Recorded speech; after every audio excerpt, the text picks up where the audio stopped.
नमस्कार फ्रेंड्स, मैं महक सरबली आप सभी का आपके इस लर्न टू लीड ट्यूटोरियल्स में स्वागत करती हूँ। फ्रेंड्स, जैसा कि आप सब जानते हैं, इस चैनल में हम आपको UGC, NET, JRF, CTET, PTET, KVS, NVS, MEd, BEd और इससे संबंधित सभी परीक्षाओं की तैयारी करवा रहे हैं। फ्रेंड्स, ये चैनल भारत का 100% निःशुल्क सोशल एजुकेशनल चैनल है। इस चैनल को ज़्यादा से ज़्यादा लाइक कीजिए, सब्सक्राइब कीजिए और जितना ज़्यादा हो सकता है आप इसको शेयर कीजिए और हमारे डेली की अपडेट्स पाने के लिए इसका बेल बटन दबाना ना भूलिए।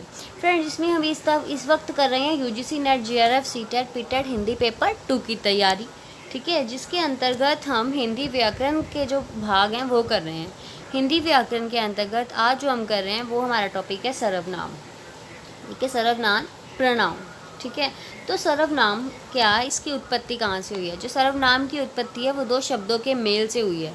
सर्व प्लस नाम सर्वनाम, सर्व प्लस नाम सर्वनाम, अर्थात सर्व मतलब सभी, नाम मतलब नाम, तो सभी का नाम क्या हो गया? सर्वनाम। ठीक है फ्रेंड्स, अगर हम इसकी डेफिनेशन की बात करें तो वह शब्द जो संज्ञा के बदले में आए उसे सर्वनाम कहते हैं। वह शब्द जो संज्ञा की जगह पर आए उन्हें क्या कहते हैं? सर्वनाम कहते हैं। जैसे मैं, तुम, हम, वह, आप, उसका, उसकी आदि। हिंदी के मूल सर्वनाम हैं 11। हिंदी के कितने सर्वनाम हैं? मूल 11। मैं, तू, आप, यह, वह, जो, सो, कौन, क्या, कोई, कुछ। ठीक है, और अब मैं के अंतर्गत जो आ जाते हैं मेरा, मुझे। ठीक है, तू के अंतर्गत तेरा, तुझे। ठीक है, आप, आपका। ठीक है, ऐसे। अब सर्वनाम के भेद 6 होते हैं। पुरुषवाचक सर्वनाम, निश्चयवाचक सर्वनाम, अनिश्चयवाचक सर्वनाम, संबंधवाचक सर्वनाम, प्रश्नवाचक सर्वनाम और निजवाचक सर्वनाम। ठीक है फ्रेंड्स, अब सर्वनाम को अगर हम उसको देखें सरल शब्दों में तो क्या होता है? वह शब्द जो संज्ञा के बदले में आए उसे सर्वनाम कहते हैं।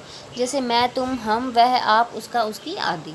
तो ये संज्ञा के स्थान पर आता है। संज्ञा और संज्ञा वाक्यांशों को आम तौर पर वह, यह, उसका और इसका जैसे सर्वनाम द्वारा प्रतिस्थापित कर सकते हैं ताकि दोहराव या सुस्पष्ट पहचान के परिहार या अन्य किसी कारण से, उदाहरण के लिए वह राम है। ठीक है, वाक्य में शब्द वह सर्वनाम है। वह जो है सर्वनाम है जो प्रश्नाधीन व्यक्ति के नाम की जगह पर मौजूद है। प्रश्न जिसके बारे में पूछा गया कि कौन राम है, तो उसके अधीन पूछा गया। ठीक है, तो हम कह रहे हैं वह राम है। अंग्रेजी शब्द वन और संज्ञा वाक्यांशों के हिस्से की जगह ले सकता है। ये कभी कभी संज्ञा के लिए मौजूद होता है। ठीक है, जैसे वह राम है। अब आप ये तो नहीं कहोगे ना राम राम है। ठीक है, राम के बारे में पूछ रहे हैं, वह कौन है? तो वह राम है। ठीक है, यहाँ पे आपसे पूछे राम कौन है? राम राम है, ऐसे तो नहीं आप बोल सकते, वह राम है। ठीक है, अब मूल सर्वनाम की अगर हम बात करें, जैसा कि हमने अभी किया कि 11 होते हैं। एक बार फिर से देख लीजिए कौन कौन से होते हैं। मैं, तू, आप, यह, वह, जो, सो, कौन, क्या, कुछ, कोई। ठीक है फ्रेंड्स, अब सर्वनाम की परिभाषा। सर्वनाम की परिभाषा, वह शब्द जो संज्ञा के बदले में आए उसे सर्वनाम कहते हैं। जैसे मैं, तुम, यह, वह, आप, उसका, उसकी, वह आदि। इसके शाब्दिक अर्थ को समझें तो यही प्रतीत होता है कि सबका नाम। ये शब्द किसी व्यक्ति विशेष के द्वारा प्रयुक्त ना होकर सबके द्वारा प्रयुक्त होते हैं। किसी एक का नाम ना होकर सबका नाम होता है। ठीक है, मैं का प्रयोग सभी व्यक्ति अपने लिए करते हैं, अतः मैं किसी एक का नाम ना होकर सबका नाम है। ठीक है ना, आपको क्लियर हो गई बात? अब मैं, आप ये तो नहीं कह सकते कि मैं सिर्फ मैं ही बोल सकता हूँ, मैं भी मैं बोल सकती हूँ। ठीक है, इसलिए मैं का जो प्रयोग है वो सबके लिए होता है, सभी का नाम सभी के लिए प्रयोग हो सकता है। जो उदाहरण, मोहन 11वीं कक्षा में पढ़ता है, मोहन स्कूल जा रहा है, मोहन के पिता पुलिस हैं, मोहन की माताजी डॉक्टर हैं, मोहन की बहन खाना बना रही। अब इन सभी चीज़ों की दोहराई हो रही है तो ये अटपटा लग रहा है। अगर हम कहें मोहन के बारे में बता रहे हैं तो मोहन 11वीं कक्षा में पढ़ता है, वह स्कूल जा रहा है, उसके पिताजी पुलिस में हैं, उसकी माताजी डॉक्टर हैं, उसकी बहन खाना बना रही है। ठीक है, हम किसके बारे में बात कर रहे हैं? मोहन के बारे में। तो इसमें वह, उसके, उसकी, उसकी, ये जो सब किया है सर्वनाम है जो मोहन के स्थान पर आए हैं। मोहन संज्ञा है, उसकी जगह पर जो आए हैं वो क्या हो गए? सर्वनाम हो गए। अब सर्वनाम के भेद। तो सर्वनाम के भेद होते हैं 6, हमने अभी पीछे किया। पुरुषवाचक सर्वनाम, अनिश्चयवाचक सर्वनाम, प्रश्नवाचक सर्वनाम, निजवाचक सर्वनाम, संबंधवाचक सर्वनाम और निश्चयवाचक सर्वनाम, प्रश्नवाचक सर्वनाम। ठीक है। अब पुरुषवाचक सर्वनाम में मैं, तू, वह, मैंने, जिसमें किसी पुरुष के बारे में बात हो रही है। मैं, तू, वह, मैंने। ठीक है। मेरे बारे में, तेरे बारे में, उसके बारे में। ठीक है। निजवाचक सर्वनाम आप। ठीक है। निश्चयवाचक सर्वनाम यह, वह। ठीक है। संकेतवाचक भी इसे कहते हैं। अनिश्चयवाचक कोई, कुछ। संबंधवाचक सर्वनाम जैसे जो, सो, जो करेगा सो भरेगा, संबंध क्रिएट हो रहे ना। ठीक है। प्रश्नवाचक सर्वनाम कौन, क्या, ये सब। अब हम पहला करते हैं पुरुषवाचक सर्वनाम। जो सर्वनाम वक्ता मतलब बोलने वाले, श्रोता सुनने वाले तथा किसी अन्य के लिए प्रयुक्त हो उसे पुरुषवाचक सर्वनाम कहते हैं। जो सर्वनाम वक्ता, श्रोता और किसी अन्य के लिए प्रयुक्त हो उसे पुरुषवाचक सर्वनाम कहते हैं। जैसे मैं, तू, वह आदि। इन वाक्यों को देखिए। मैं, तू, वह आदि इन वाक्यों को देखिए। जैसे उसने मुझे बोला था कि तुम पढ़ रही हो। उसने मुझे बोला था कि तुम पढ़ रही हो। अब इसमें उसने, किसी के बारे में बात हो रही है। ठीक है। मुझे बोला था, जो बोलने वाला है वो कह रहा है मुझे बोला था। ठीक है। कि तुम पढ़ रही हो, श्रोता जिसको वो सुना रहा है। ठीक है। तुम कौन हो गया, श्रोता जिसको वो बता रहा है। मुझे जो मैं बोल रही हूँ। ठीक है। उसने जिसके बारे में हम दोनों आपस में बात कर रहे हैं, थर्ड पर्सन। ठीक है। वो क्या हो गई, ये क्या है, इसमें 3 आते हैं। इससे हमें ये पता चलता है कि पुरुषवाचक सर्वनाम में 3 आते हैं। उसमें उसने क्या हो गया, अन्य पुरुष, मुझे प्रथम पुरुष और तुम मध्य पुरुष। ठीक है।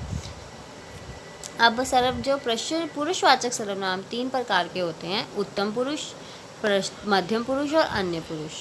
अब उत्तम पुरुष क्या होता है, वक्ता जिन शब्दों का प्रयोग अपने स्वयं के लिए करता है उन्हें उत्तम पुरुष कहते हैं। जैसे मैं, हम, मुझे, मैंने, हमें, मेरा, तुझको आदि।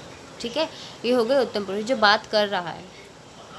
मध्यम पुरुष जिसके साथ बात हो रही है, जो बात वो सुन रहा है। श्रोता संवाद करते समय जिन सर्वनाम शब्दों का प्रयोग करता है उन्हें मध्य पुरुष कहते हैं। जैसे तू, तुम, तुमको, तुझे, आप, आपको, आपके आदि।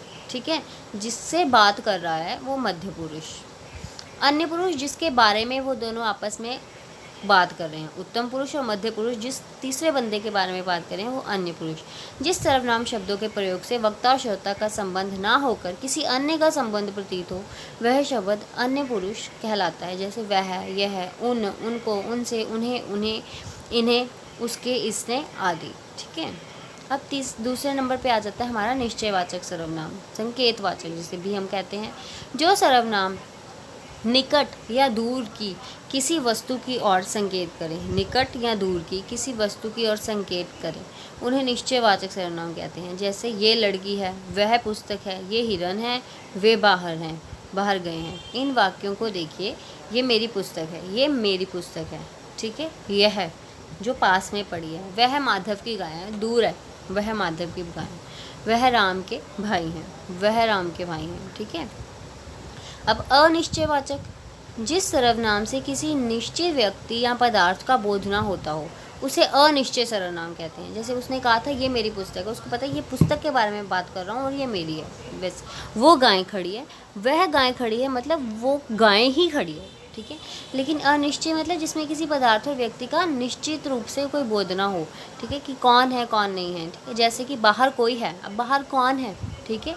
मुझे कुछ नहीं मिला, मुझे क्या नहीं मिला, मुझे पुस्तक नहीं मिली, मुझे पेन नहीं मिला, मुझे कुछ नहीं मिला। मतलब आपको निश्चित तौर पे पता नहीं है कि बाहर कौन खड़ा है।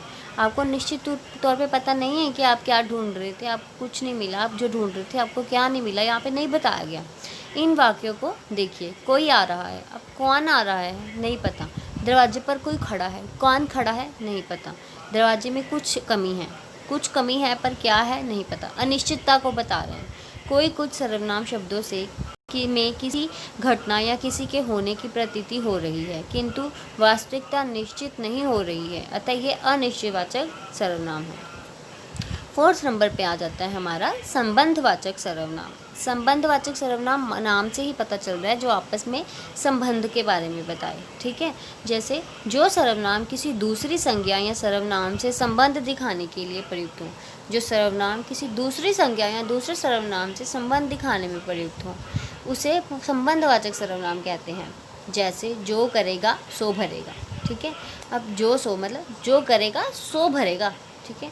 इस वाक्य में जो शब्द संबंधवाचक सर्वनाम है और सो शब्द नित्य संबंधी सर्वनाम है। अधिकतर सो लिए वह सर्वनाम का प्रयोग होता है, ठीक है। इन वाक्यों को देखिए। जो कर्म करेगा फल उसको मिलेगा। जो कर्म करेगा फल उसी को मिलेगा, ठीक है। जिसकी लाठी उसकी भैंस, जैसा कर्म वैसा फल। अब जो, उसको, जिसकी, उसकी, जैसा, वैसा, ये सब एक दूसरे में संबंध बता रहे हैं, ठीक है। तो इसलिए क्या हो गए, संबंधवाचक सर्वनाम हो गए। 5वां है हमारे पास प्रश्नवाचक सर्वनाम, ठीक है। 5वां हमारे पास क्या है, प्रश्नवाचक सर्वनाम। जिस सर्वनाम से किसी प्रश्न का बोध हो उसे प्रश्नवाचक सर्वनाम कहते हैं। जैसे तुम कौन हो, तुम्हें क्या चाहिए। इन वाक्यों में कौन और क्या शब्द प्रश्नवाचक सर्वनाम है। कौन शब्द का प्रयोग प्राणियों के लिए और क्या का प्रयोग जड़ पदार्थों के लिए किया जाता है। इन वाक्यों को देखिए। तुम क्या कर रहे हो, क्या राम पास हो गया, मास्टर जी का क्या नाम है, वहाँ कौन खड़ा है, ये काम कैसे हुआ। ये सारे क्वेश्चंस हैं, क्या, कौन, कैसे, कब, कहाँ, ये सब क्या हो जाते हैं, प्रश्नवाचक सर्वनाम के अंतर्गत आ जाते हैं। अब 6वां है निजवाचक सर्वनाम। जो सर्वनाम तीनों पुरुषों, उत्तम पुरुष, मध्यम पुरुष और अन्य पुरुष में निजत्व का बोध कराता है, उसे निजवाचक सर्वनाम कहते हैं। जैसे मैं खुद लिख लूँगा, ठीक है। तुम अपने आप चले जाना, वह स्वयं गाड़ी चला सकती है। उपयुक्त वाक्यों में खुद, अपने आप और स्वयं शब्द निजवाचक सर्वनाम है, जो पर्सनली बता रहे हैं, खुद से जोड़ रहे हैं। जैसे मैं कार्य स्वयं करता हूँ, ठीक है। मैं अपना कार्य स्वयं करता हूँ, उसका अपना कार्य। मेरी माता भोजन अपने आप बनाती है, मेरी माता भोजन बनाती है, मेरी माता भोजन अपने आप बनाती है, ठीक है। उससे रिलेट कर रहा है। मैं गाड़ी से जाऊँगा, मैं अपनी गाड़ी से जाऊँगा, ठीक है, हो गया। मैं पिताजी के साथ जाऊँगा, मैं अपने पिताजी के साथ जाऊँगा, ठीक है ना। क्लियर है बात। तो ये हो गए निजवाचक सर्वनाम। अब महत्वपूर्ण तथ्य और स्मरणीय बिंदु। महत्वपूर्ण तथ्य और स्मरणीय बिंदु क्या है। संज्ञा के बदले आए शब्द को सर्वनाम कहते हैं, ये तो हमें पता है। इसके 6 भेद हैं। कौन कौन से। पुरुषवाचक सर्वनाम के आगे 3 भेद हैं, उत्तम पुरुष, मध्यम पुरुष, अन्य पुरुष। इसके शब्दों का संबोधन नहीं होता है, ठीक है friends. Thank you for watching. Please like, share and subscribe. आप इसको अच्छे से देखिए, कोई प्रॉब्लम होए तो आप पूछ सकते हैं। Thank you for watching.